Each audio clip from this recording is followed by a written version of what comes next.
Goeiedag, vandag se gedagte van die week bring ek hier uit 'n leë kerkgebou uit. Terwyl ek besig is hier met 'n paar dinge, dan besef ek net al hoe meer dat kerk is nie 'n gebou nie.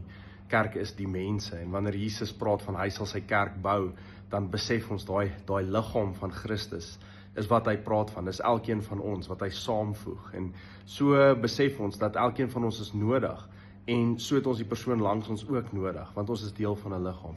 Mag ons nooit verwar dat kerk 'n gebou is of 'n plek is, dat kerk 'n organisasie is nie, maar dat kerk is die liggaam van Christus, en dat elkeen van ons nodig is in daai rol waarin hy ons plaas, nie net vir dit wat Christus in ons wil doen nie, maar vir die persoon langs ons, en dat God ons geroep het tot 'n spesifieke rol in sy liggaam.